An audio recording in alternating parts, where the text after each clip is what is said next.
shirts. I had just forgotten about that because so his arms couldn't get coiled up in the what? I don't know. It wasn't horses.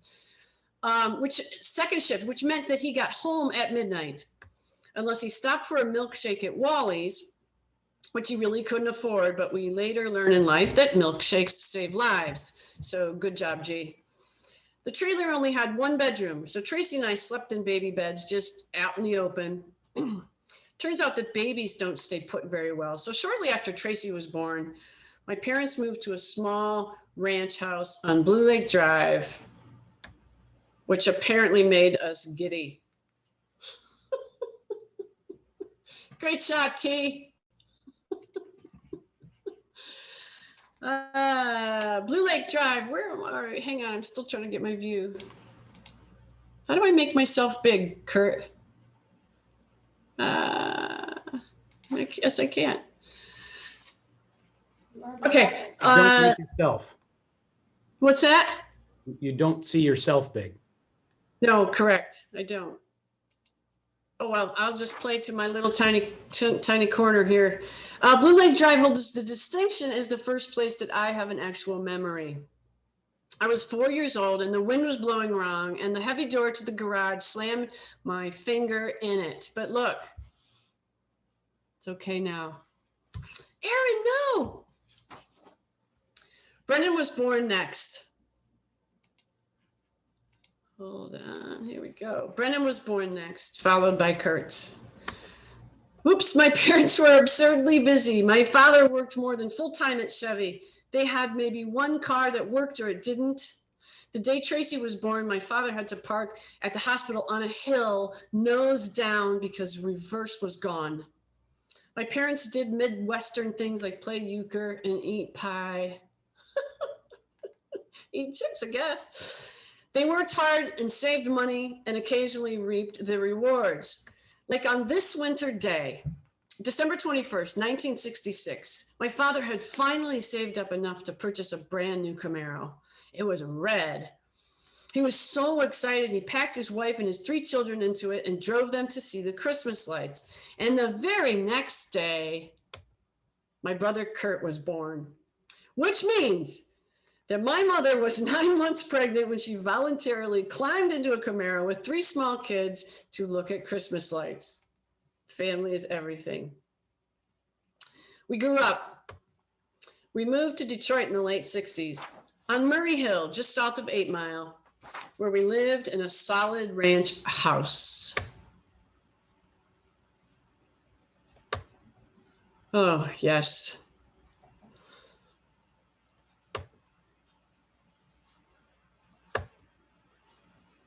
During a rather unsolid time in that city's turbulent history. We went on vacation. We went up north where we caught poison ivy and threw up for no apparent reason. One time we were up north, some folks parked a moving van in our driveway back in Detroit and essentially tipped the contents of our house into it. And they drove away with our stuff. This time we threw up on purpose. My mother said something gentle to my father, like, "Get me the heck out of here." And my father was transferred to Lordstown, Ohio, where they made the Chevy Vega, a giant van, and much better life choices. In 1971, our family moved to Salem, Ohio, a place my mother adored forever. Oh, this door, the house with the orange door. We played sports. We played music. Wait, we played sports. We played music. We studied. Well, we didn't all study. We mostly got good grades. We went on vacation up north or to Florida. I lost my place. To my grandparents' cottage.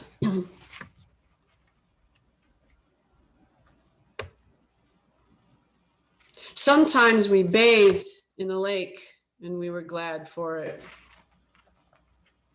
In Salem, Judith went back to school. I cannot, in fact, recite all the education she received with any clarity because it was just a lot. At first, she studied nursing, but when organic chemistry turned her into a newt, she switched to business, eventually obtaining a license to sell real estate. Judith excelled at selling real estate. I know this because there are many plaques that say so. Keep in mind that my mother chalked up these shiny gold records while she had 4 busy children, all under the age of 17. In the morning, she would put a pot roast in the oven and set a timer. When she got to work, she bought more fire insurance. When I was a senior in high school, my parents got a call from some local organization who said that there was a Swedish exchange student at the airport whose original host family had dropped out for some reason, and could the Waughs take him in? So my folks brought home Christer. My mom called him Chrissy. Christer had never played American football before he had come to this country, but he had played soccer, and that meant award-winning field goals. Christer was with us at Christmas, where he, like everybody else, got underwear. Poor Chrissy. Is Chris here? Because she had so much time on her hands. Ha, ha, ha. My mother also co-founded the Salem Community Theater, where she acted, directed, raised money, and generally performed the duties of theater monarch. In 1978, my whole family had a role in the controversial rock opera Jesus Christ Superstar. Judith was assistant director, Brennan and Kurt were lepers, and Tracy was the woman who yelled at Peter. My father built the set, which was a series of stairs and platforms, which he first designed out of Legos. I'm going to take a sip of water while you look at the dancing girls.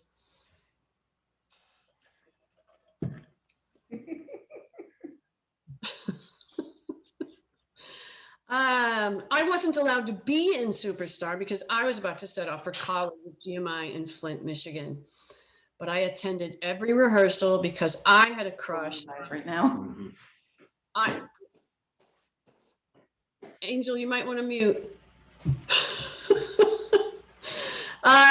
Where was I? I was allowed to be in Superstar because I was going away to college, but I attended every rehearsal because I had a crush on both Judith and the piano player. Kurt, can you mute Angel?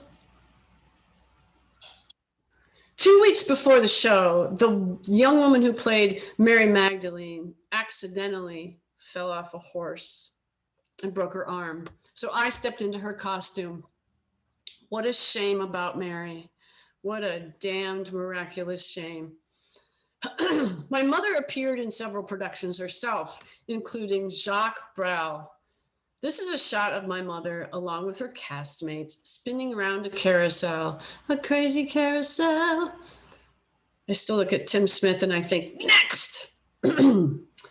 This is a shot of the pit band. I had a crush on every single one of them, especially the drummer. This is my brother Brennan. He was 12.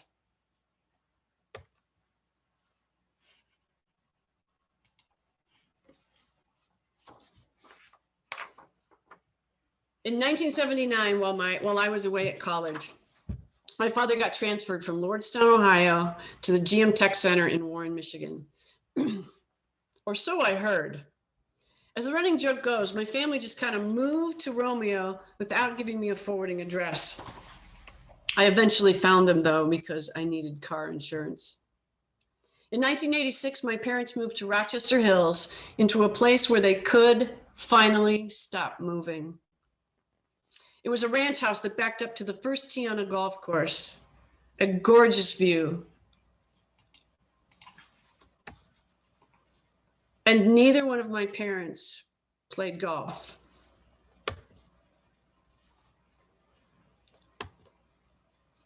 But it was damn pretty.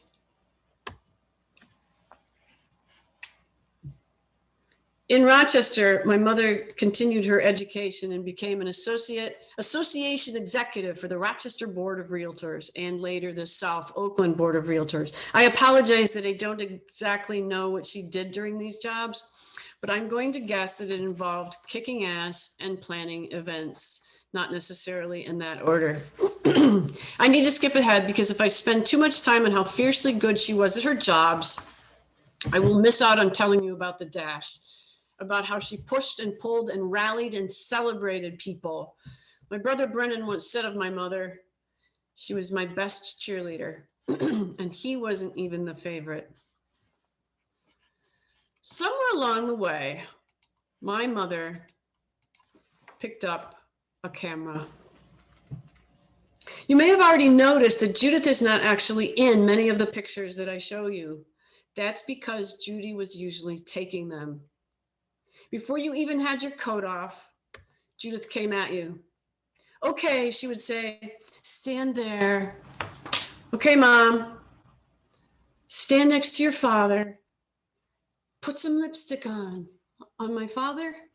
She accosted quickly because she had to hurry up and snap us before you go bad. Oh. Judith had an opportunity to take pictures because she created opportunities to take pictures. My mother just made family gatherings happen. They felt effortless once you got there, but I know with certainty that they only happened after a mountain of planning by the event goddess. Judith would often invite us to attend all the family things. We went to Audrey's dance recital or Vincent's band concert. We drove, whoops, I got a thing here. We drove to the Kentucky Derby in a rented RV. Or we drove to Vermont in two of them. My mother could plan.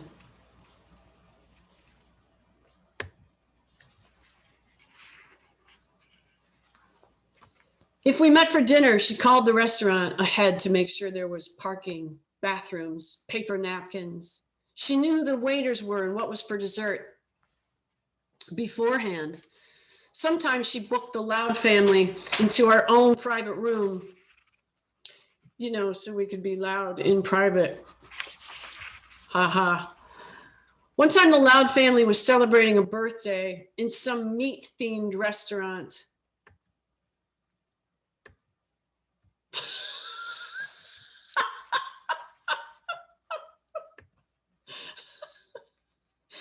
I'm the only one that can hear, so that's great. And we sang a birthday song like we always did. This one time at Meets Are Us, or whatever, a waitress peeked into our room with a shy look of awe and asked, "Can you sing that again? That was really good." Because the family sang sometimes. But I'll come back to that. The reason my mother took such precious time to organize and plan an outing right down to the signature on the check is she wanted everyone around her to enjoy. Everything was taken care of so that you could just be you and have your picture taken before you go bad. What my mother enjoyed perhaps more than anything was celebrating people she cared about. And when the event was over and the check had to be signed, the waiter would just slide the bill over to my father, and my mother would lean over without exception and whisper, "Just add 30%." And he would give her that look like, "No kidding?" And she would whisper, "Just add 30%. When my father struggled with vision later in life, Judith would slide the check over to my brother Brennan and whisper, "Just add 30%. Or to her grandson Zach, "Just add 30%. My mother was generous, and she taught us all to be generous. Plus math. She taught us a lot of math. We also learned music. My parents met at an ice cream social at the Presbyterian Church in Flint. I don't really know what an ice cream social is, but my dad was 18 and my mom was 14, and there was ice cream, and then there were 2 scoops. My brother once asked Gernard how long after he met Judith that he knew she was the one. Gernard said about 15 minutes. Both my parents came from musical families. Wait a minute. Okay. Both my parents came from musical families. My mother's father, John Brown, played jazz piano in the 1920s. John Brown was classically trained. At age 6, he played recital in a mansion. My father's mother also played piano, but it was not in a mansion. It was in a very tiny farmhouse where my grandma Waugh saved precious space in her living room for that enormous piano. The player part never actually worked, so I had to learn to do it myself. Both my parents were gifted musicians. My father played clarinet in the high school band when he was only 10 years old. He was too small for a uniform. He's probably still too small for a uniform. And my mother had, whoops, I lost track. And my mother had a lush, rich alto voice. It is hard to articulate what a joy it was to listen to Judith sing. Maybe because it was rare. Maybe because she was just a little bit shy. What? Maybe because you felt that country music missed out on a gemstone. Genetics are funny. We all got lucky enough to inherit some music. We even had a family band when we were young. The Partridge Family meets the Simpsons. My mom and dad sang 2 duets. Don't Go Breaking My Heart. And, oh God, I Got You, Babe. The teenage me was not embarrassed at all. My mother named our family band Alter Ego, as if playing music somehow represented a secret version of ourselves, when the opposite was probably true. Music was our forte, so to speak. We played all the time, at holidays, at dinners, at birthday parties. As we got older, my mother participated less, but requested more. What a great shot. Aaron, do Piano Man. Kurt, sing track 12. You will actually hear track 12 in a little while. We played at jam sessions, Thanksgivings, and Christmases. Christmas. Our Christmases were outsized. Everybody's mother likes Christmas, but Judith was nuts for it. Starting in about August. When is Christmas? Can we do Christmas now? Trey, am I lying? No, I'm not. In the early years, our Christmases were copious in volume. You could barely walk through the house but for tripping over all of Kurt's presents. In the last maybe 15 years, we refined our Christmas traditions so that they were large of scope instead of large of package. Aaron, no. One year, we played games that we often created ourselves. One year we played Life-Size Operation, where we each made our own life-size body part that we later, wait, I'm enjoying this too, had to lift out of piles of red rice on our man-made mannequin. So much fun. There's Zach, Vivian, Vince, Judith taking pictures. Kelsey made a liver out of a flask. Kurt made kidneys out of foam. Zach made a heart out of felt. Zach won. A heartfelt win. Judith made um, Judith made a rectum with hemorrhoids. She told us that as she was assembling this delicate body part out of a tube and some gummy worms, she accidentally glued her whole hand shut. When it was Kurt's turn, he operated with his teeth. So who really won? One year, my mother asked each of us to make our own instruments. Whatever we were asked to do for Christmas, we did. We didn't even ask why. We played Jingle Bells together. Gernard was on a bass that he made out of a wash tub. Brennan on a guitar made from a box.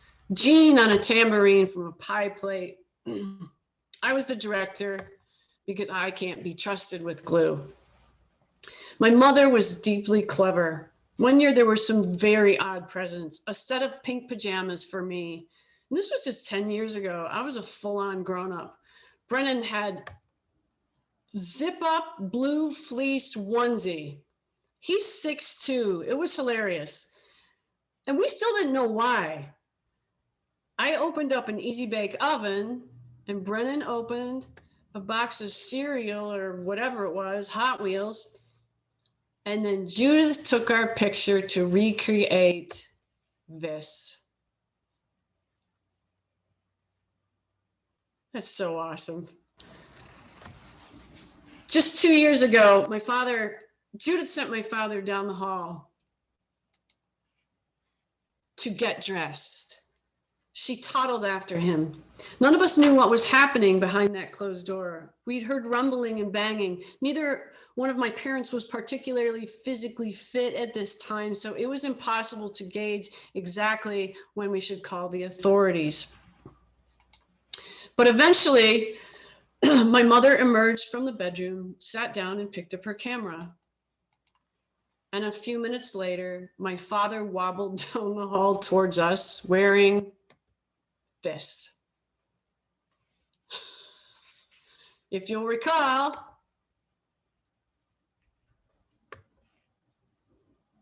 so damn good.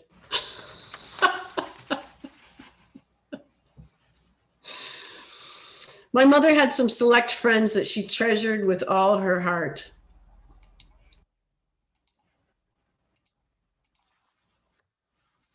Mary Ann Luther.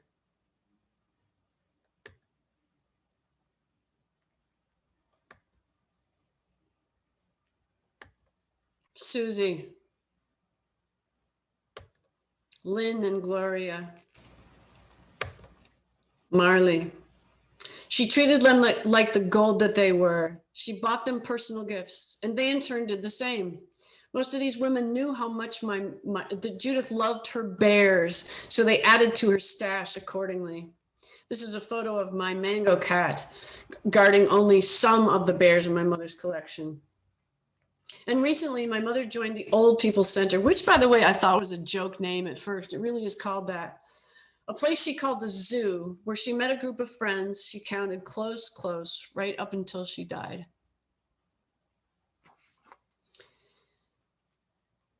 In 2008, my siblings and I planned and executed an overlarge 50th wedding anniversary party for my parents. Somehow we even managed to surprise them, which if you knew how hooked up Judith was to everything, you knew that surprise was a second-tier miracle. We had catering, a giant cake, Legos on the table, a band, it was us, a PowerPoint, and a Tom Jones impersonator. It was a big, big day. 2 days after the event, my mother wrote all the kids a letter. I will read to you just a portion of that letter because I have the rare luxury of sharing her own words with you. These are my mother's words. As I thought about all that has transpired in the past 72 hours and the year and a half of planning and doing that each and all of you contributed, my thoughts come down to a few sentences, and they are: how did two simple souls like us manage to have such 4 talented, lovely, and brilliant children? I mean that. We are pretty ordinary folks, and yet each of you is spectacular. And of course, we have received the ultimate gift in these perfect grandchildren who will carry and perhaps tap into much of that legacy. I can't help but feel that we are simply the luckiest people I know. I will have a final thought at the end of this event, so I'm going to break here and say, I think that we, because we are here today, are the luckiest people I know. Thanks.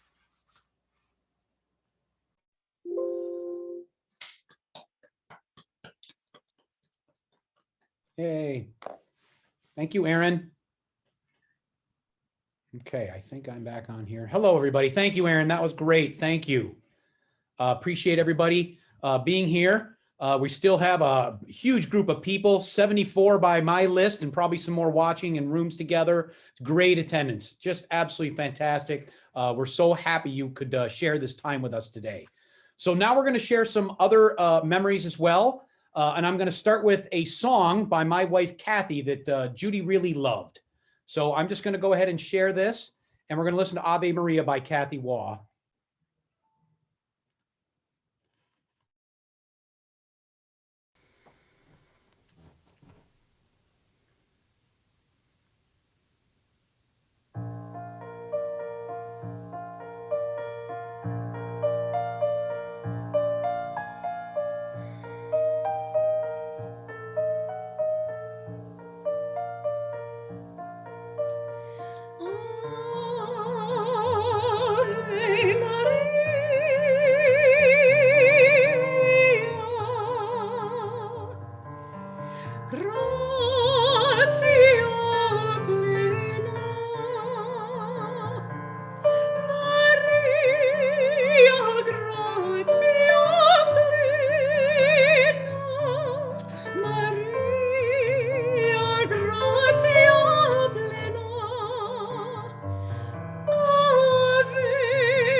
Cool. That was beautiful. Thank you, Kathy. We really appreciate you sharing that with us.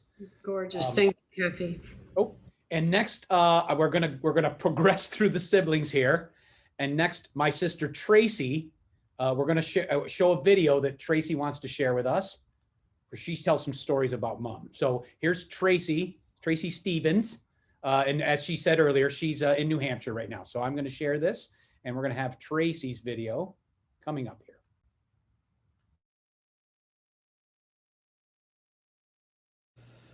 Hello, everyone, and welcome.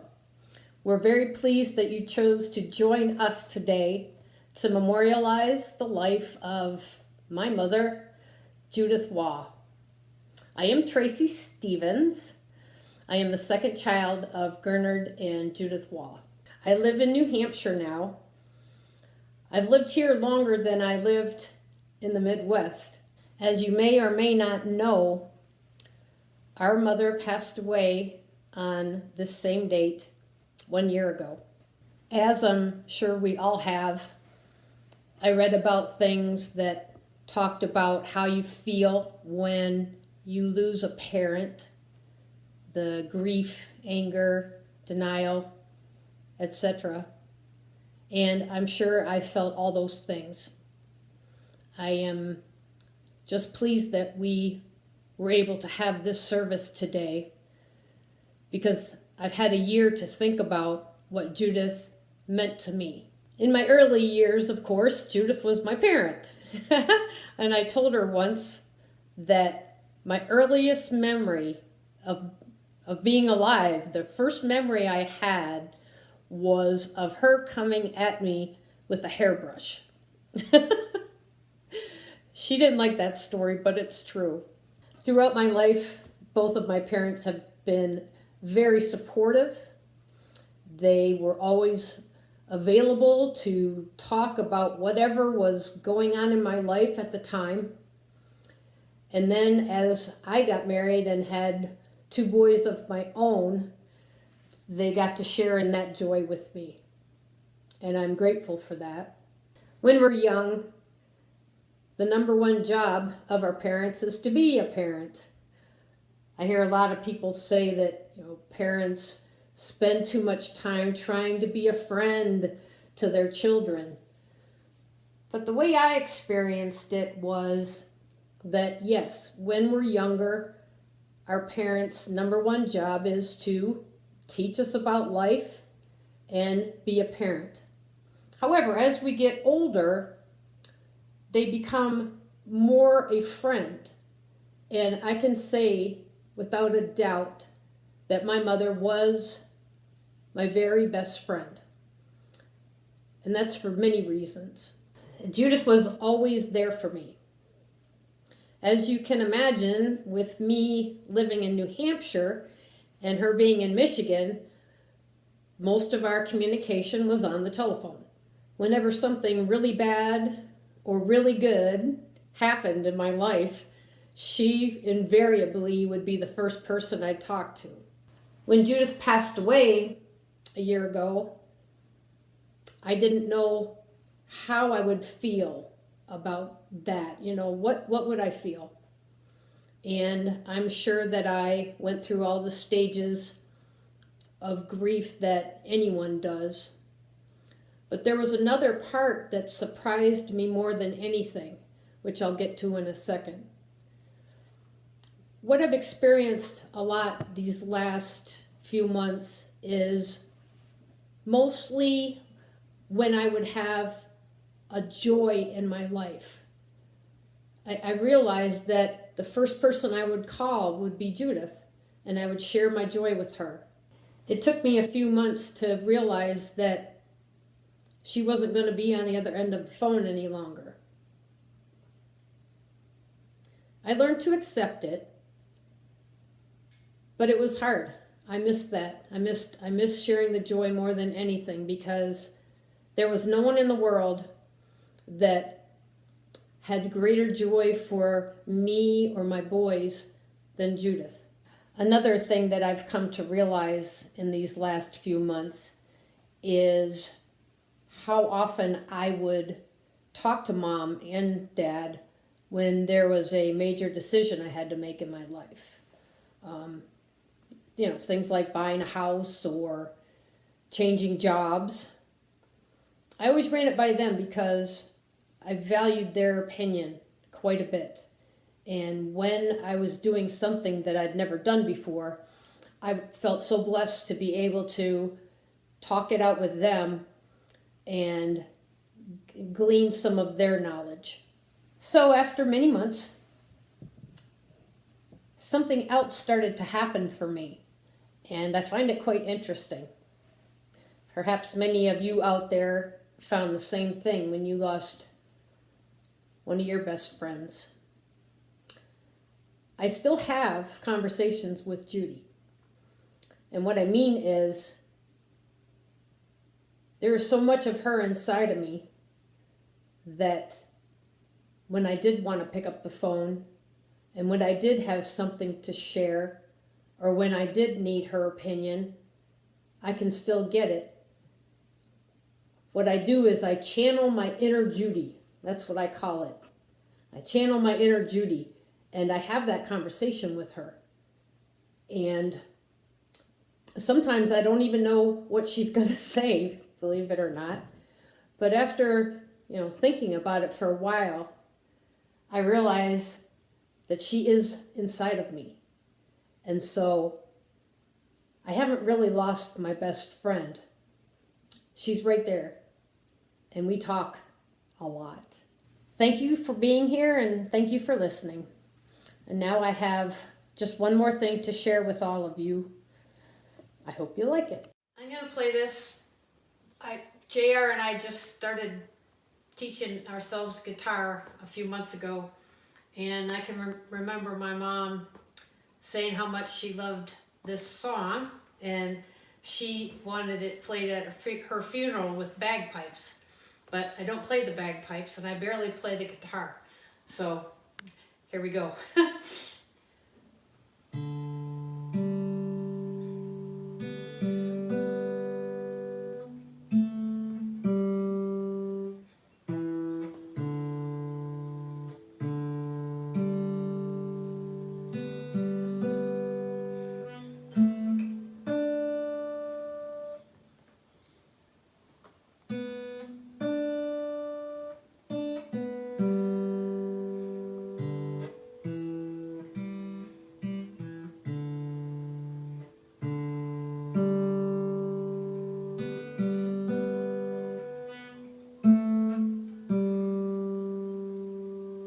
Love you, Mama. Miss you like the Dickens. Tracy, that was so great. I was singing. Thank you. Yeah. Do it again. Thank you, Tracy. We can play that again later, maybe. Thanks, Trace. Let's move down the line of siblings here. Next, my brother Brennan is going to tell us some stories about some infamous family members. So I will have this turn this over to Brennan now, and he can share a great story with us.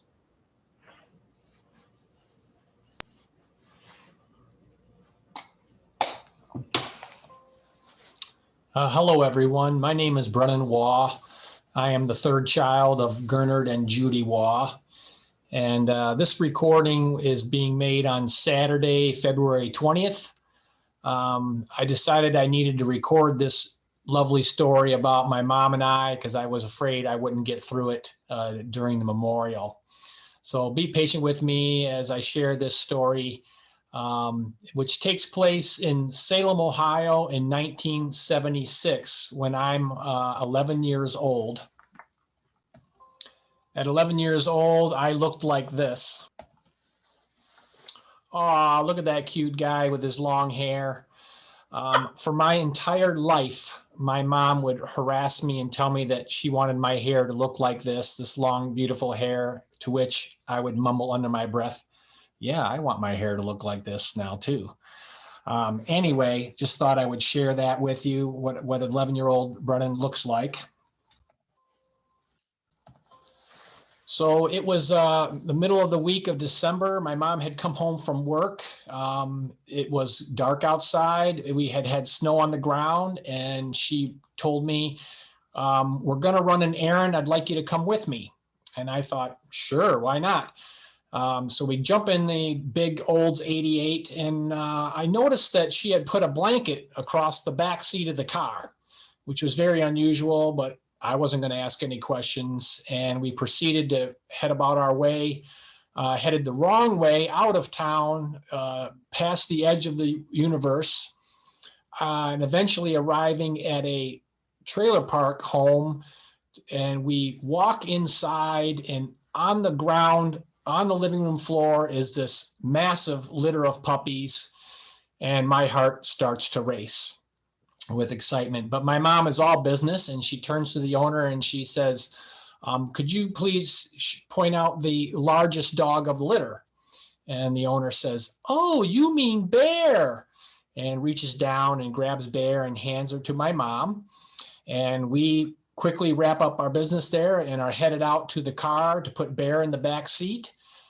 And I'm thinking we're all done, but no, my mom pauses, turns back around. We head back into the house, and she says to the lady, could you point out the smallest puppy of the litter?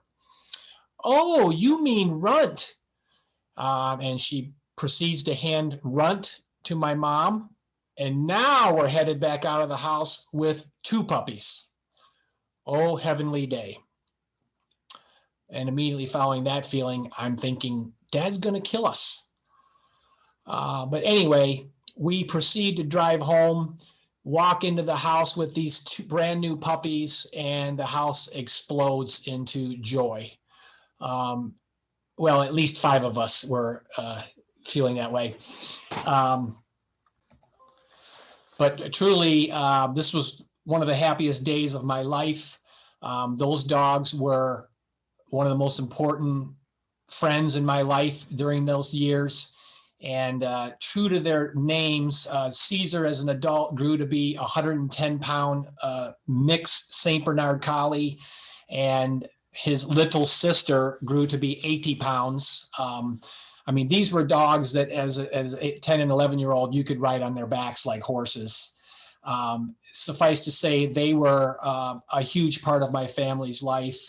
We loved them like no other. And I often told my mom how much I am grateful that we have these dogs. And this was a textbook example of ask for forgiveness, not for permission, from my dad. Anyway, I wanted you to see what they looked like when we had brought them home. So there's my 2 beautiful puppies and my beautiful mom at the age of 36 in her robe in her kitchen, as beautiful as ever. So that's really all I wanted to say. I just wanted to share this lovely story about this big moment in my life. And hey, Brandy and Caesar, is there anything you think I've left out? So what do you think? Did I get it right, Caesar and Brandy, or did I leave anything out? Are you sure? Oh, so I did get it right. Well, thanks.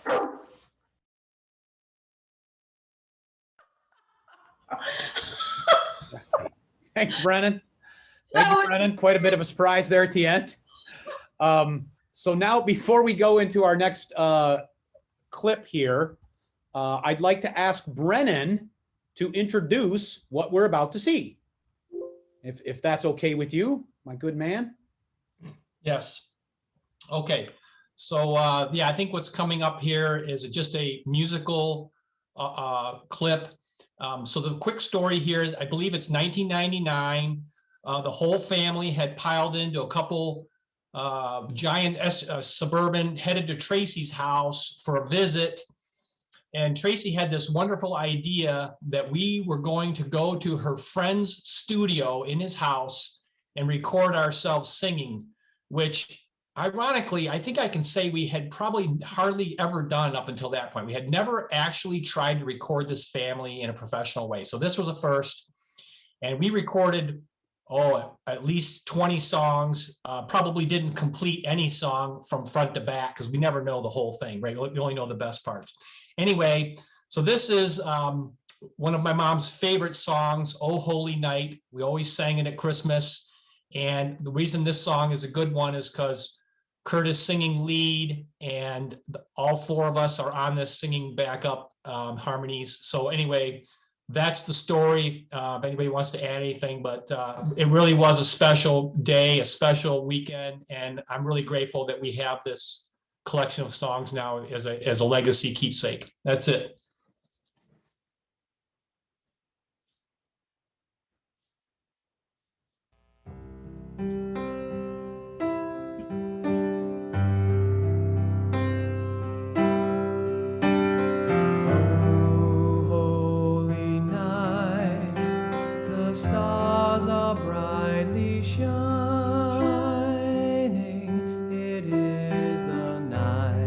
Of our dear Savior.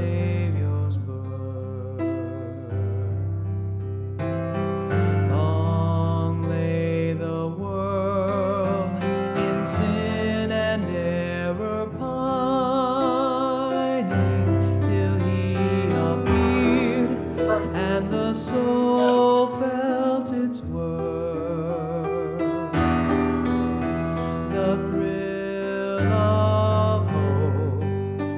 A weary world rejoices, for yonder breaks a new and glorious morn. Fall on your knees, oh, hear the angels' voices, oh, night divine, oh, night when Christ was born. Truly he taught us to love one another. His law is love, and his gospel is peace. Chains shall he break, for the slave is our brother, and in his name all oppression shall cease. The thrill of hope, a weary world rejoices, for yonder breaks a new and glorious morn. Fall on your knees, oh, hear the angels' voices, oh, night divine, oh, night when Christ was born, oh, night divine, oh, night divine.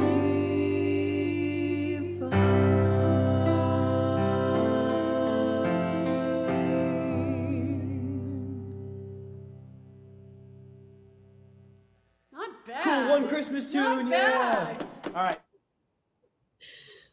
Yay!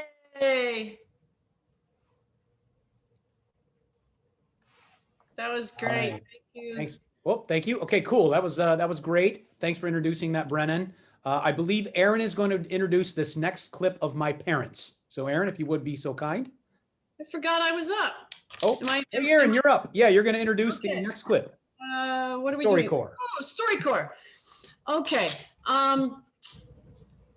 5 years ago, StoryCorps was a very popular thing. StoryCorps means it's a place, it's a situation where you interview your parents or somebody special to you. So I surprised my parents, and don't ever surprise Judith.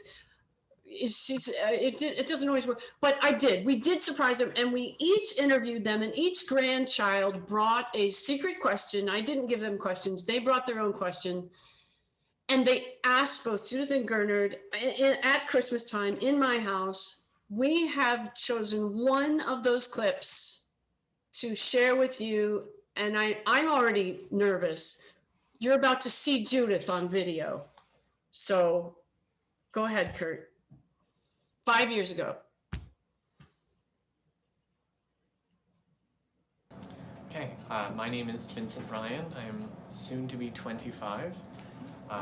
My question for you is, obviously you raised your children, and then your children had to raise grandchildren, either through an answer of what the parents have done or how the children turned out. What is the most surprising thing about us? Surprising development that you've seen as we got big, or real tall in my case? You get to go first. What's the most surprising thing you ask? Most surprising development about the grandchildren, either in the parenting or the child themselves? Well, that's hard because the truth is I'm not real surprised, and let me explain. I knew you would all be brilliant. I'm not being glib. I knew you would be. How could you be other? I knew you would all be talented, and you are. I knew you would all be beautiful. I'm serious about this, and you are. What's the most surprising? I guess, okay, I will say this about grandchildren, maybe in all cases, but I only know about mine, was how close you feel to them. I didn't really understand that. They are your life. I mean, what grandchildren think, how they feel, when something good happens, when something bad happens, it's your heartbeat. I didn't understand that until it was my turn. I don't think that's the answer you're looking for, but that was my, that's what I would say about it. Let me add to that. In my opinion, the most surprising thing, and because our family was spread out, our family was all together, and that's great. I love it.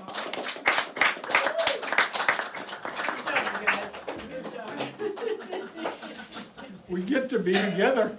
Yeah, thank you.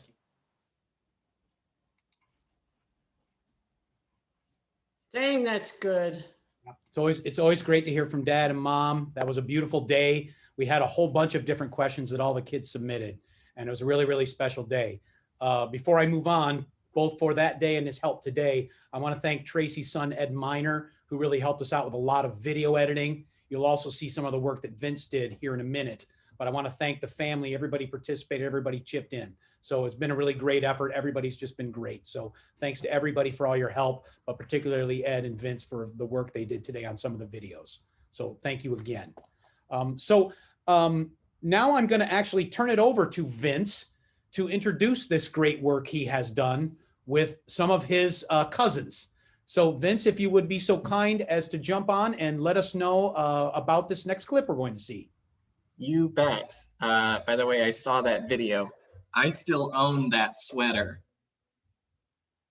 So real quick, I just went and got it because I look identical. I don't think you're at the threat of outgrowing it, Vince. Yeah, don't worry. Let me work. I'll work on that post-pandemic.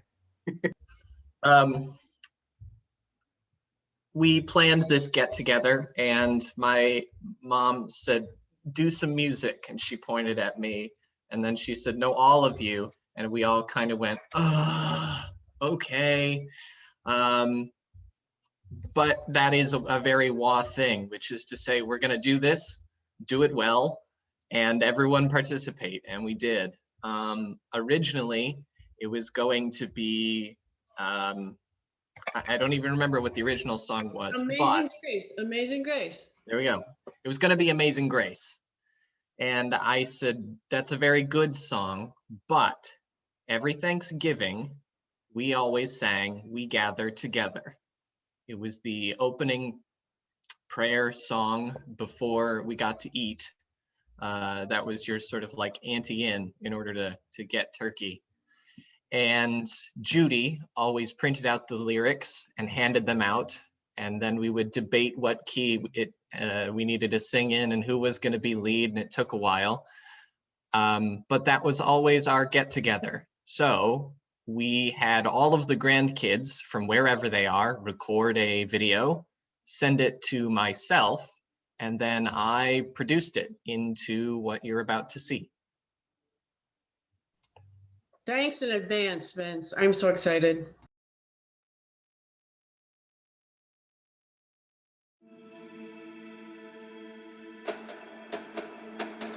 All right. Take two. We gather together to ask the Lord's blessing. He chastens and hastens His will to make known. Thy wicked oppressing now cease from distressing. Sing praises to His name. He forgets not their own. We gather together to ask the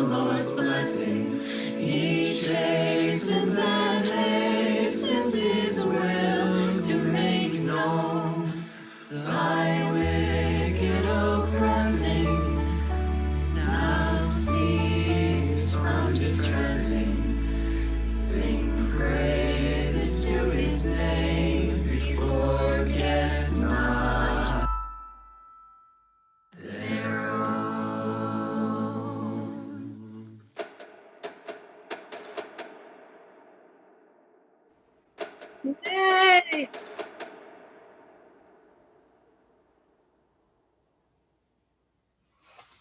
Awesome. Thank you, Vince. You're welcome. Judy got her bagpipes in the end, kind of. Thanks, everybody. That was great. Thanks to all the kids who participated in that. Thanks for Vince for putting it together. They all kind of went into their rooms and did their own little thing.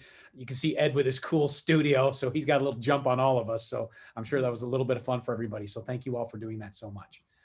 So now I'm going to play the dancing clip that I was talking about earlier. If anybody knows what this song was that's playing during Gernard and Judy's wedding dance, please let us know, because I don't think we've solved the mystery yet. So let me just share that.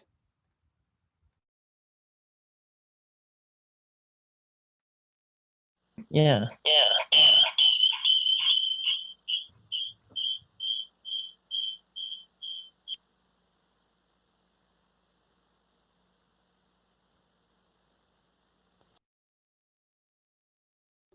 Again, there's no sound with these old 8mm clips. I'm going to play that again. There's no sound on this. This is just an old 8mm. I think maybe John Brown, who did most of the planning for this, my mom's dad, I think, did the planning for the event here at the VFW Hall, if I'm not mistaken, on my notes. Yeah, the VFW Hall in Davison.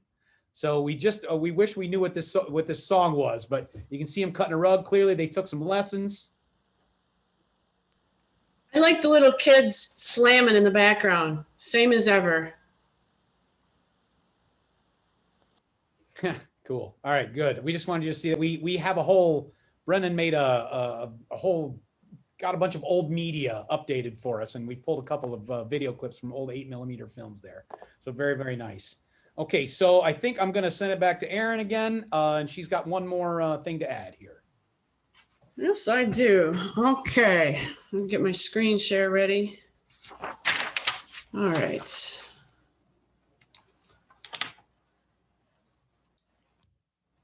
Hi, I'm Erin again. Is it weird to hold a celebration of life a year after she's gone? Yes. But the deeper truth is that it's weird to hold any funeral, every funeral. Death is hard. And death during a pandemic was absurd. 1 year ago, we were unable to hold the kind of celebration Judith's life deserved. In the last 12 months, I have used many years to describe what COVID and its sister catastrophes have done to our family. But most of those words are swears, and all of them would invoke my mother's cautionary directive, Erin, no. And that brings us back to Facebook. Well, if it seems strange that Facebook would be a part of anyone's celebration of life, it shouldn't be. Facebook is just a place, a kind of town square where people can talk about their worlds or comment on yours. Every day on Facebook, my mother posted a daily holiday. Today is Baked Potato Day, or Chocolate Ice Cream Day, or that highest of holy days, the Day of Melted Cheese. Folks would look forward to these online drop-ins, often clarifying their preference for butter versus sour cream, vanilla versus strawberry, or how can you not like cheese, you degenerate? What are you, a commie?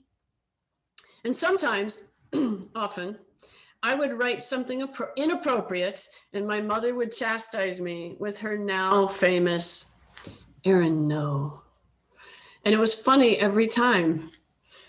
People who have never met my mother in real life got a taste of her wit, her intelligence, her sizzling attention. And when your mobility is limited, as my mother's became, Facebook was a place to check in, to find out whether her outrageous daughter with the heart of gold would push her to the limits of decency and earn her an Erin no. Facebook also gave many people a chance to check in on my dad. And we're back to family. An honest thank you for allowing me to share my verbose yet insufficient remembrance of Judy Waugh. Thank you for allowing me to share a tiny slice of the brilliance, the wit, the smile, the shine of this bright star. And because we have the luxury, I'm going to finish with Judith's own words This is the end of the letter that she wrote to her kids after we gave them their 50th wedding anniversary. So strap in. These are Judith's words. When I look back on these decades, I see time after time in which all of you were there with us or for us as we celebrated the best of times and we huddled together, frightened and small during the worst of times. We relied upon each other's strength and love because we could. Sometimes we disagreed with each other. We argued. We got our feelings hurt with items usually not even worthy of remembering, but always, always, always, we remembered that we were family and that this is the greatest gift, an unbreakable bond.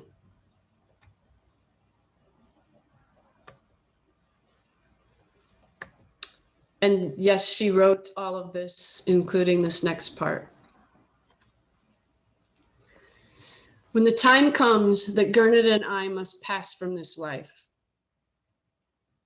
I can go knowing that you will have each other. You are passing the same value system on to your children. You are doing it every day. Embrace your family, embrace each other. Thank you, dear children. We love you all so very much.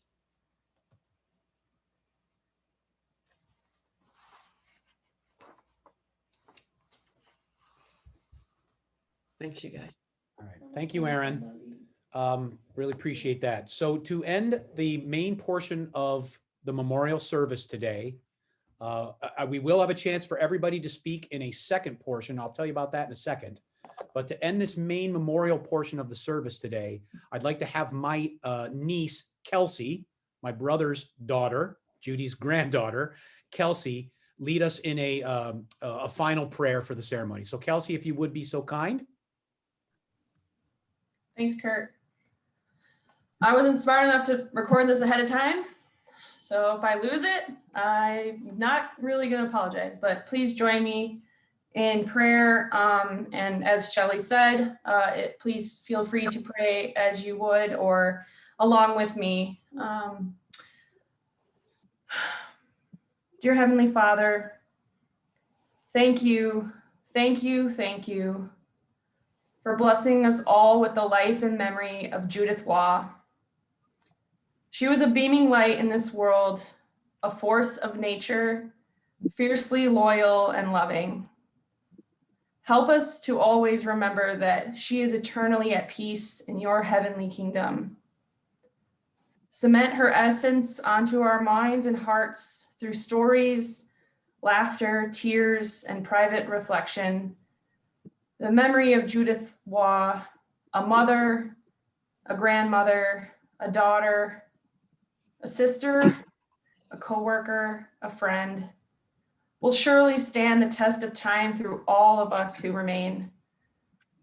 Be with us all as we go from here, reminding us all of your blessing, your ultimate gift of salvation through your Son, Jesus Christ, who taught us to pray, saying, Our Father, which art in heaven, hallowed be thy name. Thy kingdom come, thy will be done, on earth as it is in heaven. Give us this day our daily bread, and forgive us our debts, as we forgive our debtors, and lead us not into temptation, but deliver us from evil. For thine is the kingdom and the power and the glory forever. Amen. Thank you, Kelsey. Thanks, Kelsey. That was beautiful. Thank you so much. Okay, that concludes the main part of our ceremony, and what a great way to end it on something so beautiful. But now we're going to have a portion of the ceremony, which we call fellowship. So we're inviting everyone to speak up or chat if you'd like. To get us started, let me sort of grease the skids here and get us started. A good friend of the family, a lifetime friend of the family, Scott Luther, sent us a video. And so I'm going to, yeah, if you want to, you know, we don't have enough time. We were thinking about taking a break, but we're kind of running behind. So we're just going to go ahead and go into this. You want to say something? We checked out with GC. So as we get into all this, I'm just going to mute everybody here real quick for a second.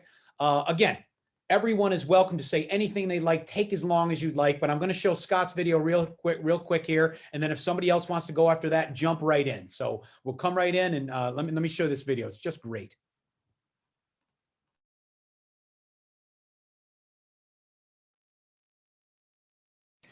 Hi everyone, I'm Scott Luther. For those of you who don't know, my dad Don Luther and Gerd went to engineering school at GMI together.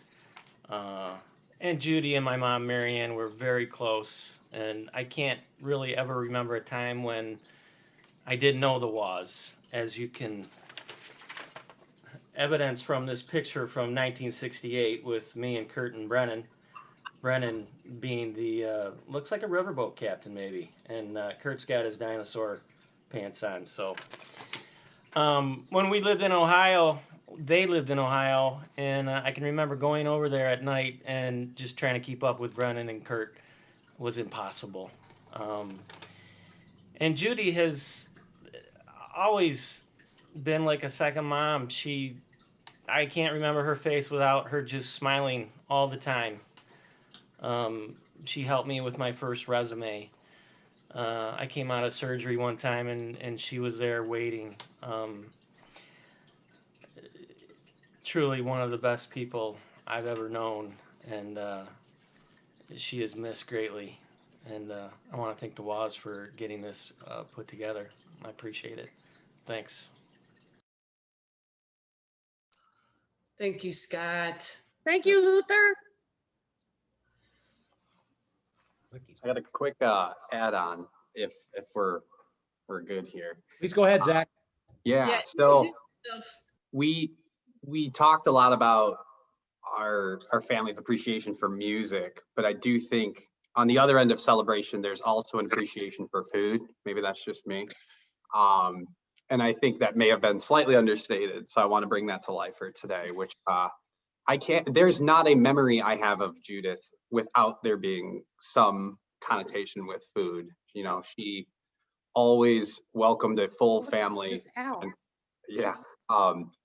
And it's funny. One thing that comes to mind for me is just all the back alley candy dealings she would try to do for us growing up. You know, here, take a candy bar. Here, take one of these. Here, take this cookie. You know, most notably, I think my favorite memory of her was I had stayed over the night, and I wake up and it's about like 9 a.m. and Grandma's like, "Are you hungry?" I'm like, yeah, I'm pretty hungry, thinking, you know, cereal, eggs, you know, typical breakfast food. She's like, "Why don't you go get yourself some ice cream?" I was like, "Grandma, it's 9 a.m. She's like, "It's okay. You can also have cookies too." And I was like, "What?" Mind you, this was probably no more than 10 years ago. So still my adult me couldn't comprehend, but here's Grandma just peddling food as always, which cracked me up. So, you know, that's something I always take with me, is just how appreciative she was of a good meal, full belly, full heart, always making me laugh in that regard. So we miss you, Grandma. I'm sure she's very, very happy with what we've put together today. And my heart is full. Thank you all. Thank you, Zach. That was beautiful. I believe Shelly raised her hand. You need to unmute yourself there, Shelly. Okay. I'm actually sharing for 4 people. I wish I would have been more prepared because I wish that I would have had some slides, but I don't. So I'll just have to amuse you with my hand motion and my face. My Aunt Judy touched many lives during her 80 years on Earth. And I would like to share 4 memories today of 4 of those people blessed by her presence. First, my mother, Myrna Joy Waugh. She was Gernard's sister and Judy's sister-in-law. My mom was honored to be asked to be in their wedding on November 1st, 2nd. I heard both days. Okay, Tracy's telling me first. 1958. Aunt Judy had picked out the most beautiful satin dresses for her bridesmaids to wear. And my mom was really, really wanting to wear that dress. Well, as fate would have it, my mom got pregnant with my brother Scott. And on the day of the wedding, she was almost 5 months pregnant. So the question of the day was, would the dress fit or wouldn't it? My mother swears she got into it just fine. And the day after the wedding, her baby bump just appeared. It's like baby bump Scott even knew that you don't mess with Aunt Judy's plans. Okay, the next memory is for my dad, Jerry By, who is with us today. And he recalls a fond memory from Aunt Judy and Uncle Gernard's courtship. My mom, Myrna, was a senior in Kersley High School band, and the marching band was to play at the Michigan State Fair, a great honor. Judy, a high school sophomore, and Gernard, a college freshman, and my dad all piled into my dad's car and followed the marching band bus to the fairgrounds. When they arrived, Gernard urged my dad, follow the bus, follow the bus. So my dad did. The man at the gate questioned why they needed to follow the high school bus, and my Uncle Gernard explained that he was the student director of the band. True? Well, I guess we'll have to ask Uncle Gernard. So they followed the bus all the way to the parking, and once again, they were questioned by the parking lot attendant why they needed to be with the bus. Uncle Gernard related his student band director story again, and the attendant said, well, you can't park here. But after a brief pause, he said, but you can park over there in the celebrity parking. And that, my friends, is how my Aunt Judy became a celebrity and remained one throughout her life. My next memory is for my daughter, Kelly, and she asked me to share the following words. My great Aunt Judy was a kind, joyful, and generous woman.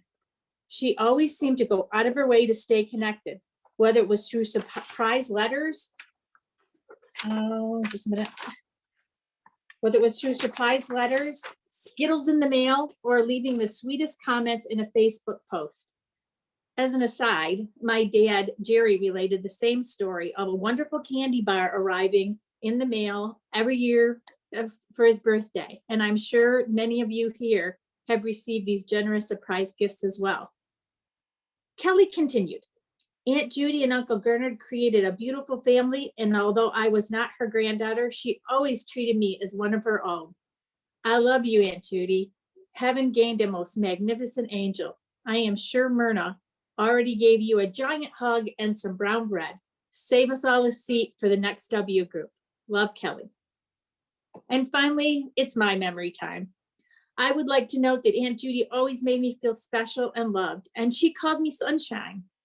It was her that was the family photo chronicler, and she always kept us educated on all the special days of the year, as you guys have already heard about. There was Pizza Day and Lipstick Day and Family Day, and many others were highlighted on Facebook with a wonderful explanation. When Aunt Judy had to take her Facebook breaks, I missed her revelations and her comments on her children's posts so much. The before mentioned Aaron No would always crack me up. And even on Facebook, she didn't let her kids get away with anything. Speaking of that, I was always amused at how much all of her children loved her, enjoyed her, but also feared her. They all knew you don't mess with Judy's plans.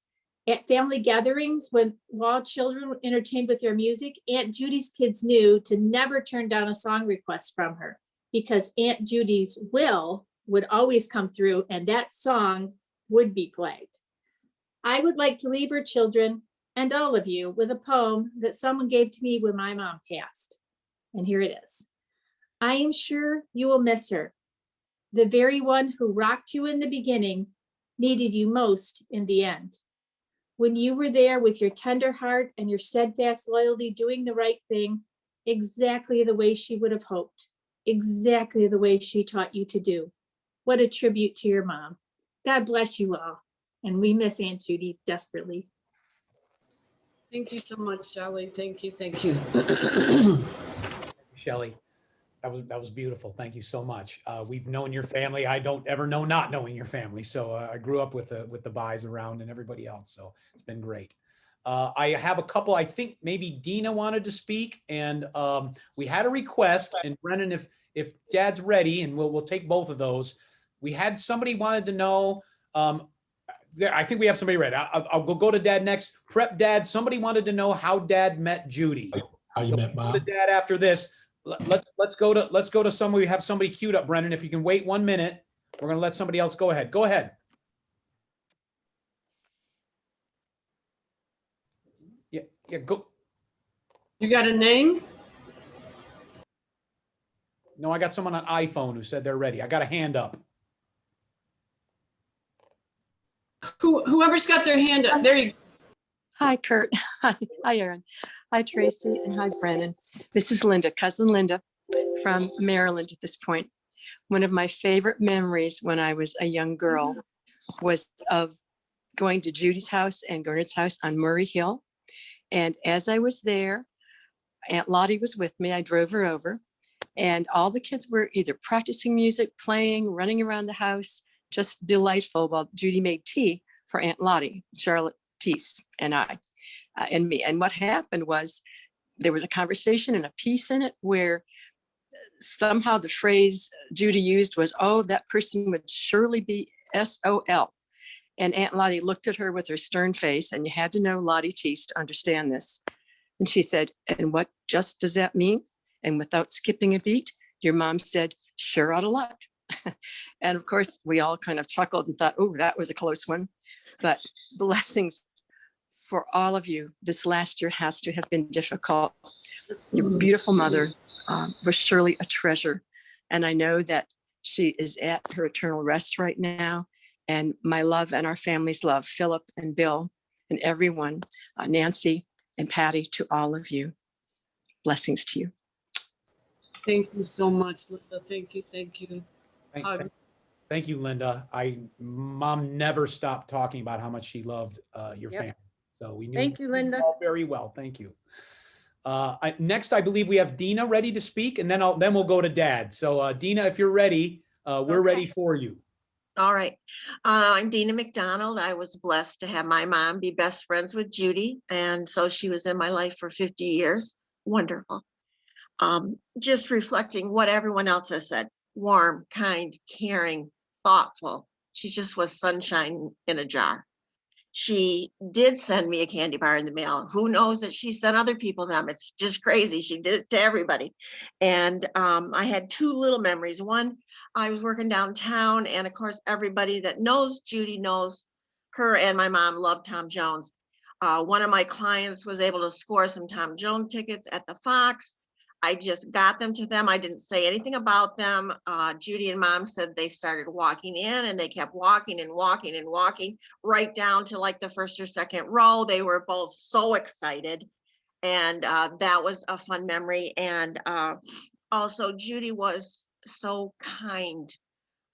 After Mom passed away, Alicia had her presentation at college. And who shows up but Judy and Gernard, because she knew Mom would want her to support her. And like Scott said, you could call her on anything. I could call her out of the blue. She was always available, always positive, just one of the most wonderful, warm, extraordinary women I ever had the pleasure to know. And she is so missed. And you folks are so lucky, and appreciate you putting this together so that we can all say how much we love and miss Judy. Thank you. Thank you, Dina. Thanks, Dina. We've got three queued up here. So I'm going to go to Gernard first, then Diane Waugh, then Bob Fay. So first, Gernard, will you tell us briefly the story of how you met Mom? Oh,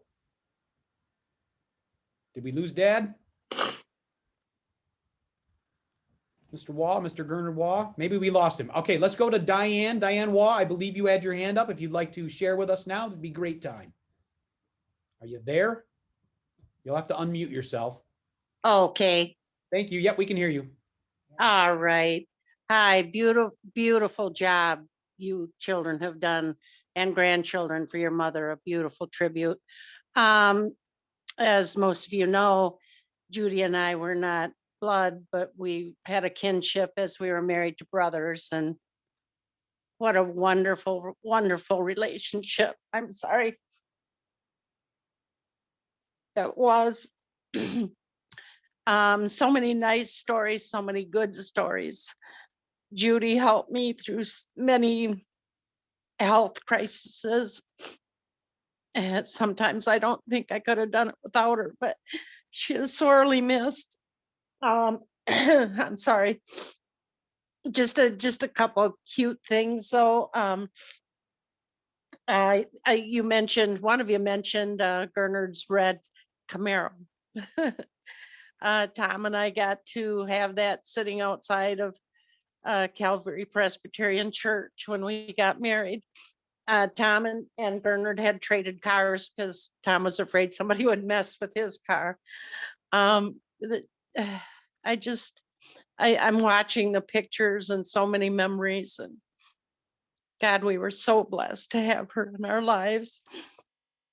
I ask, Tom had a major surgery, and when he got home in the mail, Judith had sent a chia pet, and she said that he could watch the hair grow on the chia pet as his hair grew back in.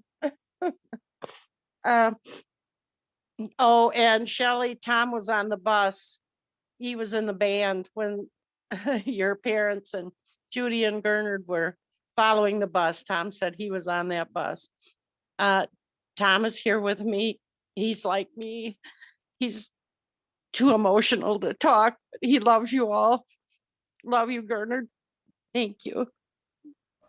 Thank you, Diane. Thank you so much for sharing. Again, I don't think any of us even know a world where we didn't grow up with Diane and her family. So love you, know you all very well. Thank you for sharing that. A bunch of people have their hands up. We'll go through this in turn. Brennan had a computer problem, so we'll get back to Gernard later. He'll get right back in the meeting as quickly as possible. Let's go in this order. Tom, Marley, John Wolforth, and then Alicia. So Tom. Oh, I'm sorry. Before we get to that, I'm sorry. We had one in ahead of that. Somebody got in before you guys. Sorry about that. Bob Fay first, and then those 4 people I just mentioned. Go ahead, Bob. Okay, thanks. Can you hear me? Okay. My name is Bob Fay, and the reason I'm calling is my mother was born Audrey Clara Waugh, and she is Gernard's cousin. And I just wanted to say to Kurt that my mother was the original Audrey Clara Waugh in Ypsilanti, Michigan, because she went to Michigan State Normal College, which is now known as Eastern Michigan University. And I was actually born in Ypsilanti because of that. But my mother absolutely loved Judy and all family. When she talked stories of growing up, they all were about family. Her father, Ed, was Clifford's brother, and there was a sister named Emmeline, and they all were in the Flint area, and her whole life revolved around growing up of the family. And I'd hear stories about Gernard and Myrna and Tommy, and because he was the little one, and it was such a wonderful thing. And when I went to California in 1980, I left, and my brother followed me.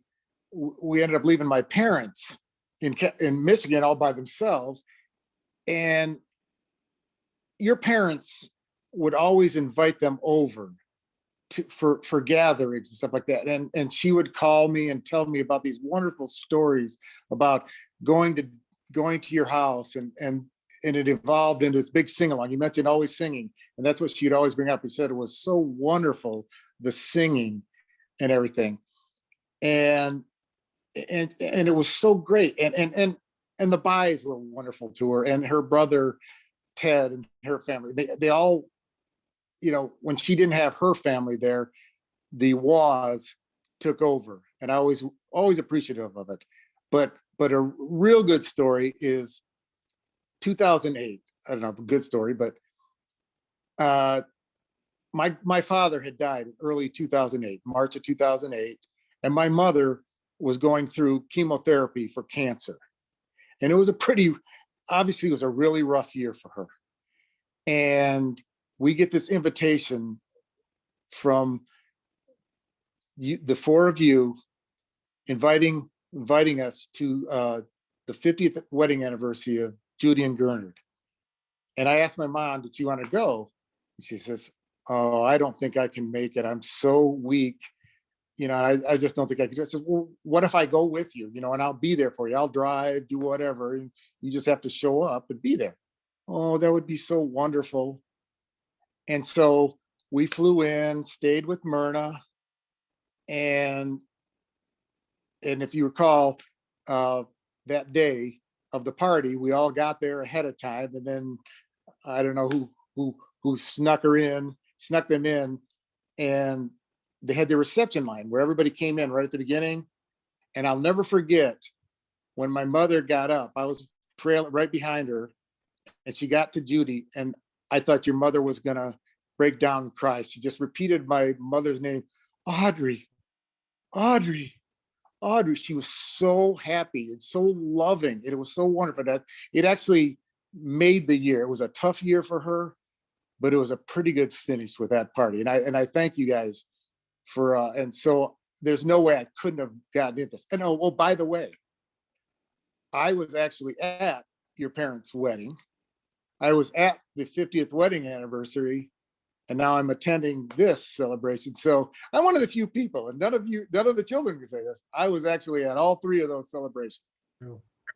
You are our Iron Man, Bob. I know. I mean, guess it means I'm old. You're probably one of those kids underfoot while they were dancing there. Yeah, I was wondering if that was what I would like to see that again and see if I can see myself. Thank you for letting me talk. Thank you so much for sharing that. It was great. The story you told was when my Audrey met Audrey Faye. So it was really, really great story. So I've got a few more. We're going to go in this order. Thank you. So we're going to go in this order: Tom, Marley, John Wolfert, Alicia McDonald, Dave, and Judy. So Tom, take it away. Aloha, Waugh family. Can you hear me okay? Do I hear a nod? Thank you.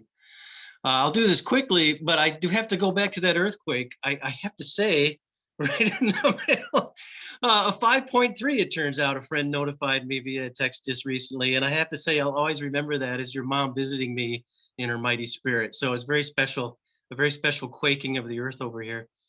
I have the honor and pleasure of having played with the alter egos once, and boy, you guys really made me sound good. I want to say thank you for that. I appreciate that very much. But I'm really here for my mom and my dad. My mom, Charlene Woolforth, and my dad, Robert J. Woolforth. They were mates of Gernard and Judy back from GMI days. And I looked closely in that clip of the wedding. I didn't see them in the blurry background, but they were probably back there partying somehow. So I want to send a hello, Gernard, direct from my mom, Charlene, to you. Aloha, Gernard. I know that my dad, Robert, and Charlene love you dearly, and Judith dearly too. I wish that they could be here today. Let's see here. So I seldom saw Gernard and Judith myself, because we were off wandering around the Midwest like you all were. But I did heard the phrase Judith, Gernard and Judy a lot. That was a phrase we heard in our house, Gernard and Judy.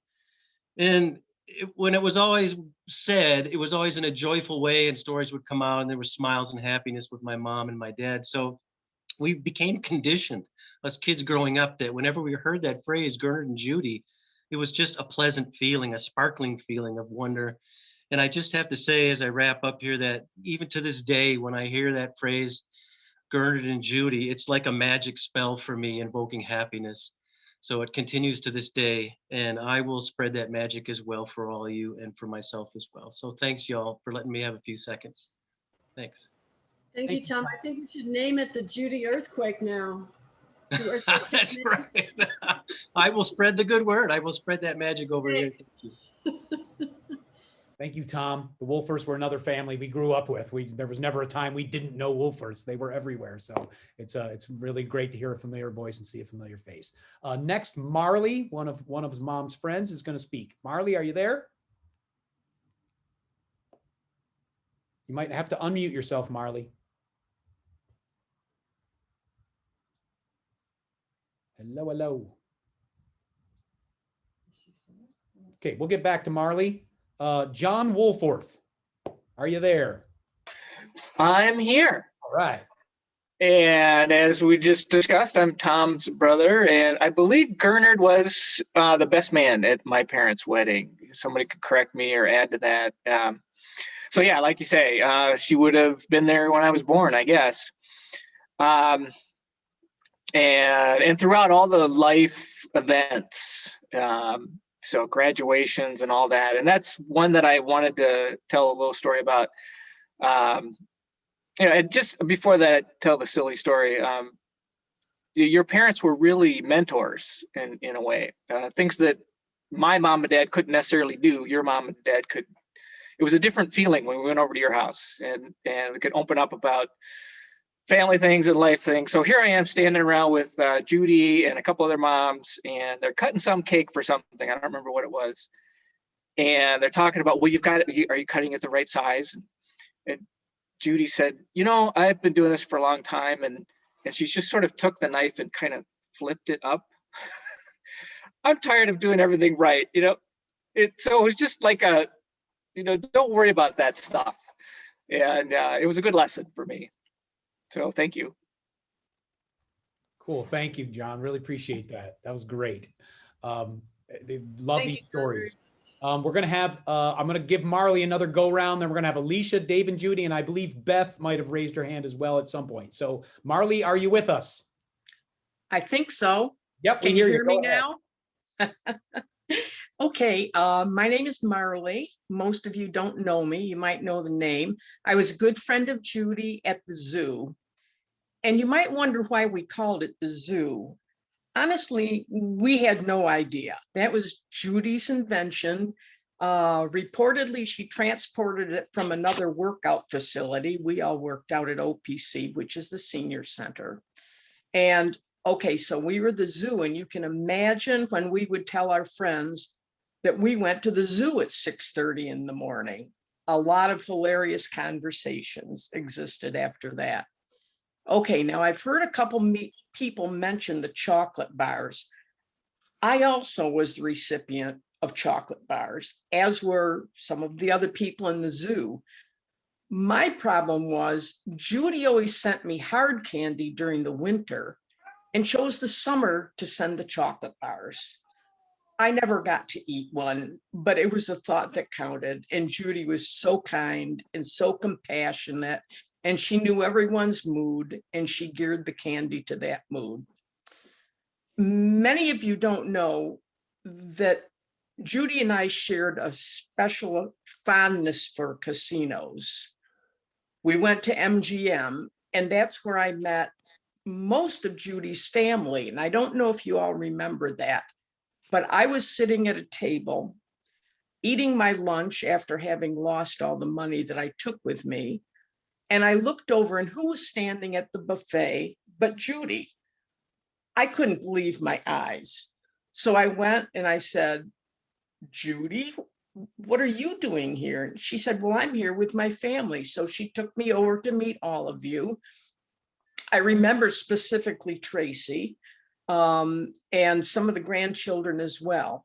Okay, well, that was that experience. I used to go on Christmas Day because I was alone on that day, and I loved the casino. So one time I was down there, and well, by the way, the experience I just related, that was Christmas Day. But the next Christmas I went down, I was walking past the buffet, and who comes out but Bernard and Judy? I couldn't believe my eyes. So off we went to slot machines, and of course, Bernard just stood, and Judy and I played and lost our money. Then one other time I was there, and I was walking by a machine, and there was Judy. I couldn't believe it. And one time we actually did go together. We met there, and we had a wonderful time.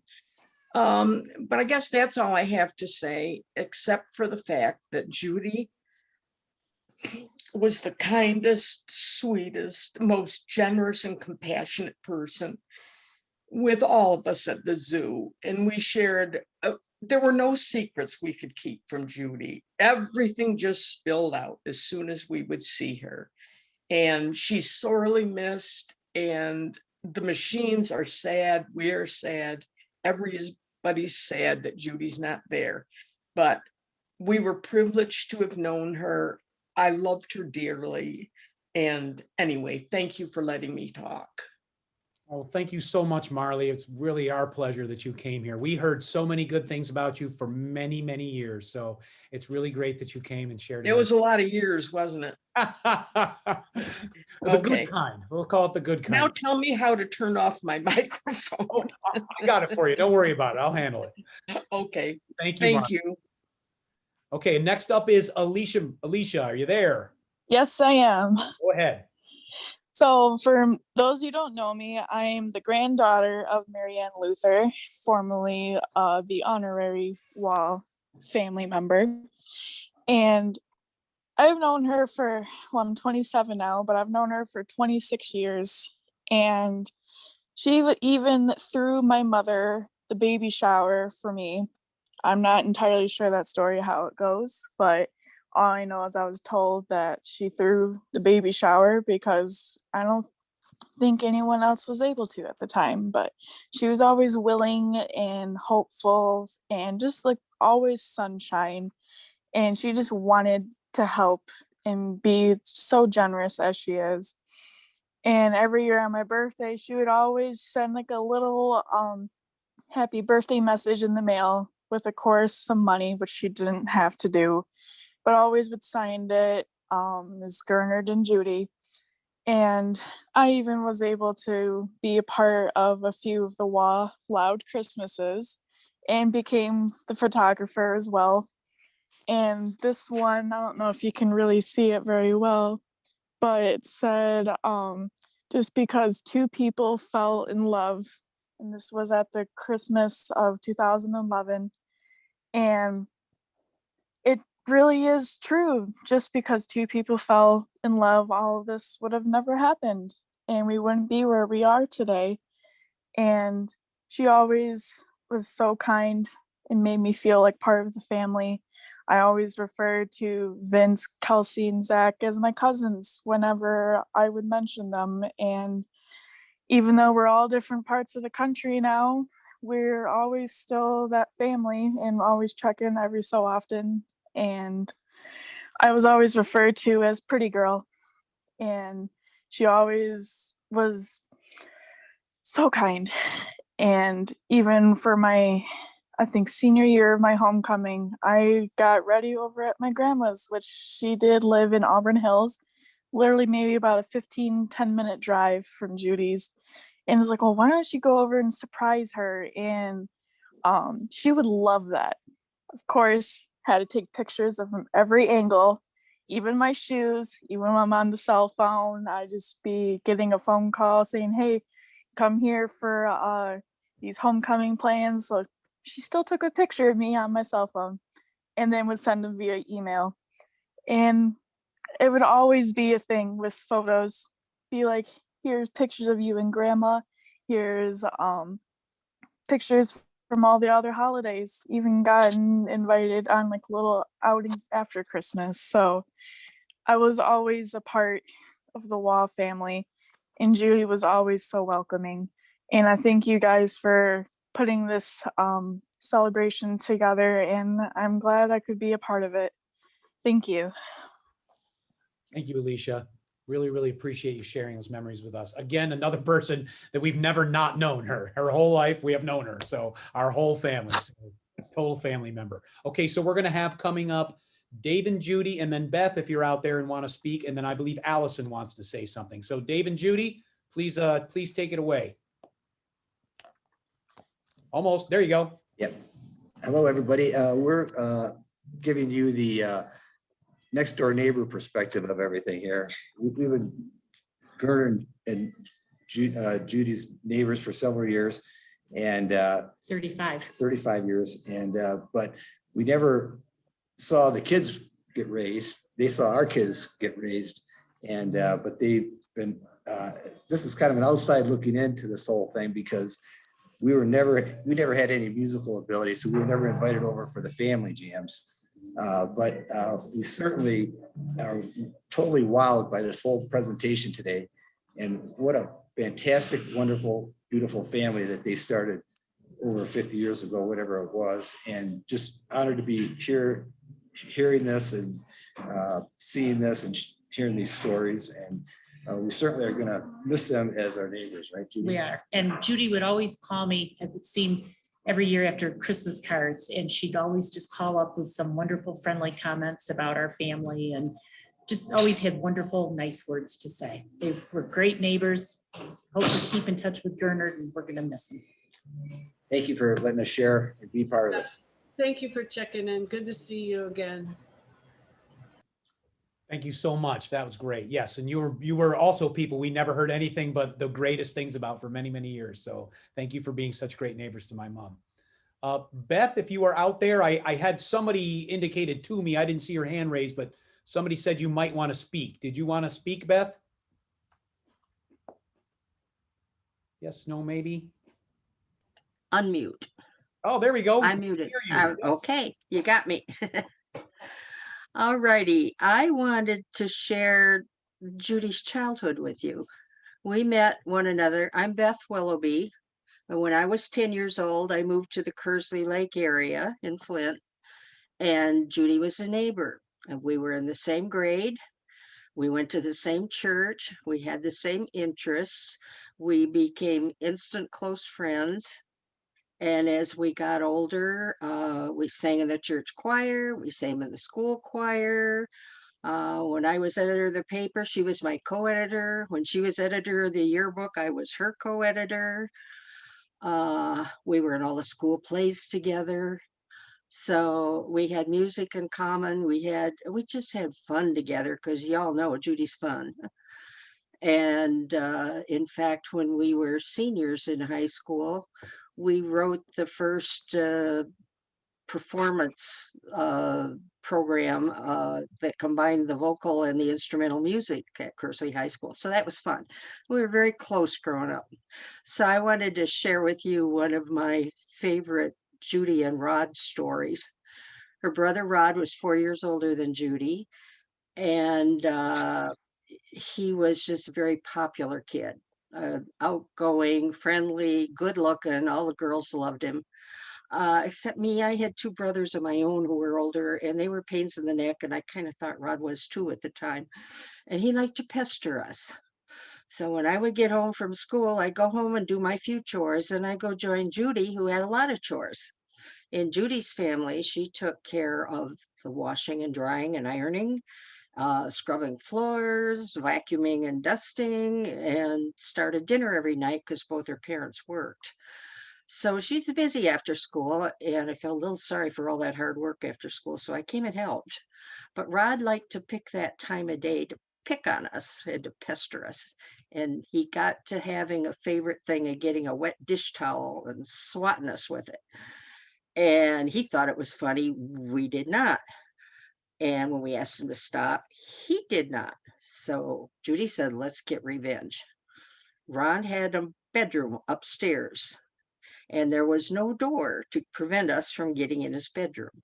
So we went upstairs, and he had a wall full of pinup models, nude models. And we drew mustaches and beards on all his models, and we also colored bikinis on all of them. And he never admitted that that bothered him. So we were pretty happy about that. But he kept up with the towels. So now we had to up our game.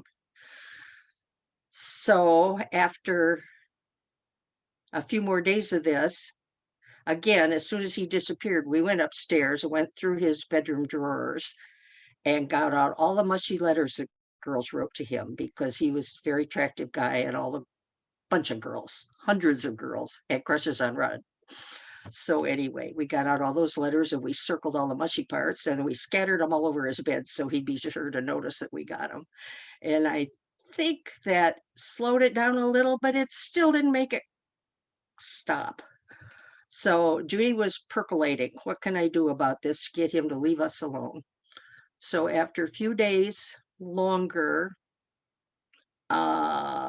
when I wasn't there, but she said he was still swatting her with the wet towels. So I did happen to come back the next day after that. And Rod was getting ready for a date, and he got his shower. He went upstairs. He started getting dressed, and he came flying down the bedroom the stairs from the upstairs to the downstairs. He had a towel wrapped around him, and he had a pair of his undershorts in his hand, and he says, "Who the hell starched my shorts?" And of course, that broke us all up. I mean, but we couldn't stand around and laugh. Judy ran out the front door, and I ran out the back door. We went to my house for a few hours. So that's what we did. But that was fun. That was fun. I don't know, you kids, we moved away. Judy moved away. We were in Detroit at the same time you were in Detroit for a few years. So I got to see you when you were little kids. And what I remember most about those visits was Aaron and Tracy, you'd go off on your own. Brennan and Kurt would come to the door, and Brennan would wave and say, "Hey, Willoughby." That's what he never said hello, and he never said Willoughby. He said, "Hey, Willoughby," and he'd wave. And then Kurt would come and say, "Hello, don't hug me." And I never did, Kurt. I did not hug you. I respected your wishes, but you were definitely a huggable toddler. So those were my childhood things with Judy, but we always stayed in touch wherever we were. When she was in Ohio, we moved to Florida. And so I only got to see her once in a while when we were back in Michigan for a visit, and you were all back in Michigan again. And I miss her terribly because we kept in touch no matter what. But I'm so delighted that you've done this. And I'm so happy that down through the years, once you got videos of things you did, Judy would send them to me. And so I got to watch you grow up, even though you didn't know I was doing that. And it was a pure pleasure that you put this lovely thing together. And I'm so glad to be part of it. So thank you all very much. That was lovely. Thank you so much. Thanks, Beth. That was beautiful. Thank you so much. Yes, absolutely. I believe we have one more. This might be our last person who had their hand up. Allison, if you are there, the floor is yours if you'd like to share a tale. I am here. So I'm Allison. I share Kelsey and Zach with Brennan, Jean, and Doug. So Judy was one of the wonderful grandparents that my children are blessed to have had in their lives for as long as they have. But I've noticed, I decided to speak because I'm realizing I might be one of the only people here that had the professional relationship with Judy. And I loved how Erin dealt with her professional career, showing a couple of the awards and saying she didn't quite know what she did. I worked for Judy for 10 years at the Board of Realtors, and she hired me as a 15-year-old when I started hanging around her house. What's interesting is there's still so much that at the time, as a teenager working in an office, and then as a young woman working under Judy, which let's be real, she scared the crap out of me, especially when we were at work, because she was a formidable woman. She was highly regarded, highly respected. I mostly sat and watched her a lot. She taught me words. Well, she taught me all sorts of words. Some that you couldn't say at work, but like one of the words that I didn't know before I started working for her was credenza. I didn't know what a credenza was. And one day we were in a board meeting and she was starting to let me come in to the meetings. I was kind of working my way up, and she asked me to go to her credenza and get one of her 3-ring binders. And she had 1,000 3-ring binders, like tons of them. And I walked into her office and I realized I didn't know what the credenza was. So I was afraid to go back and ask her. So I just kind of stood in her office, and she eventually came in and she peeked her head in and was like, "Al." And I said, "I don't know what a credenza is." And she just burst out laughing. And she's like, "Oh my God, I have a lot of work to do with you." So she showed me her credenza and I got the binders, and I just, the work she did, especially, like I said, when she was the executive officer, she was remarkable. She was a force of nature. She was so well respected. And she was fiercely protective of her staff. She loved her staff, and anyone who worked for her knew that. She treated us so well, and she loved the people that worked for her. So, you know, it was a great time, the 80s, to work in real estate. It was a great time to work for Judy. If I got called into her office and she shut the door, I knew it was going to be good, because then she was just sharing things privately and personally with me. And it usually involved like sneaking off to lunch and telling people we were making cold calls on offices or stuff. Or she'd hand me $40 and send me to go get donuts for everybody. So I just wanted to echo that generosity and brilliance. She was so smart. I just was always in awe of her, and I didn't realize how much she was teaching me when I worked for her for those 10 years, and how that would carry me through my life professionally. So I just want to send my love to the entire Waugh family, and just I'm so grateful that my children experienced just that palpable, physical love that Judy gave to each and every one of those grandkids. Those kids all knew they were loved every moment when they were in her presence. So I just want to, again, thank you for the opportunity. And Gernard, I just wanted to share my heart a little bit about Judy. Thank you, Allison. That was really, really lovely. Thank you so much. And I'm, you know, your kids have been a great part of the family. You know, I've known Allison, if those of you who don't know, I've known Allison since we were wee teenagers. So we've all known each other a long time. It's been great having everybody in the family and enjoying each other's company. Thank you for those great words. And last, I think we're going to wrap up here now. We had a question out to Dad. So as our final part of the memorial service today, let's hear from Gernard and see if he can tell us the story of how he and Judy met. So Dad, if you're there and able to do so, we'd love to hear this story. I'm here. Hey. Hi, G. We were associated with a church. It started with the choir. Judy and I ended up singing in the same choir at church. So that was kind of like one of 3 steps. The second step was the fish fries at the church on Friday nights. And then all of a sudden she started showing up and I started showing up, and we would have conversations and a little chit chat. The final score was a senior organization, I shouldn't say senior, a high school organization that the church carried on Sunday nights. And I decided that I probably ought to join that, because guess what? Judith was a part of that organization already. And they wanted to go on a Sunday night swim. Well, guess what? I had a car because I was just starting college, and lured them all into the car. We went out to what's the name of that place? Bald Mountain. And we had a good time.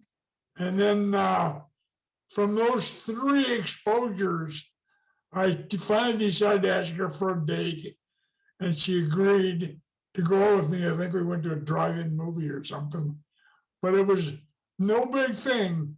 Just good as it was, three-pronged approach to getting her to know that I existed. I didn't even know. I knew her brother for years, good friends. I didn't even know her sister. And so we started dating, and from there it went on. 4 years later, we got married. So is that my problem? I don't like fish. That's your problem. Well, it was very, very enjoyable. She's an enjoyable person. Yes, she is. Good, Dad. She was. Kurt, what do you think of my last request? People I'm keep just gonna saying that make it's gonna it. be a big mess if people try to sing, so you're welcome to try. I want to thank everybody for coming. Erin wants to try to get you to sing, so I'll let her try to lead that. Really appreciate everybody swapping the stories. The videos were great. All the work everybody did. Take it away, Erin. Thank you all for coming. Like everyone, I know this is crazy and messy, but do it anyway. Unmute yourselves, everybody. We're gonna unmute yourself. We're gonna sing Amazing Grace. Just sing quietly wherever you are. Kurt, I'll even lead it, and I'm not even good at leading. Or Kathy, why don't you lead it? Listen to us. This is what we do every time we get together. Nobody knows who's doing what. It's true. One verse. Here we go. Amazing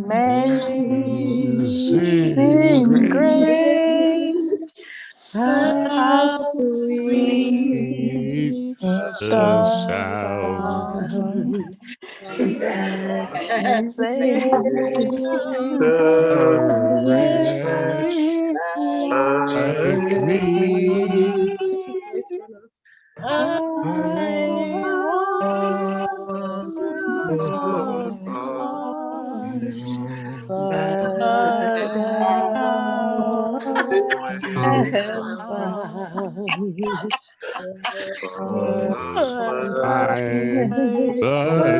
now I I see.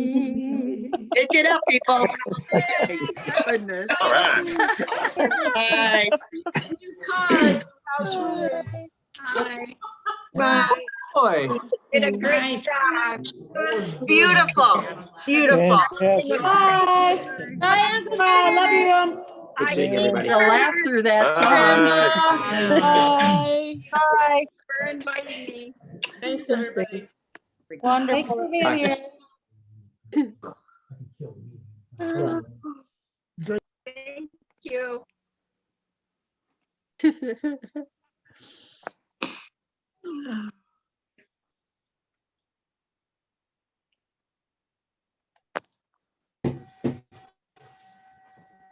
Nice.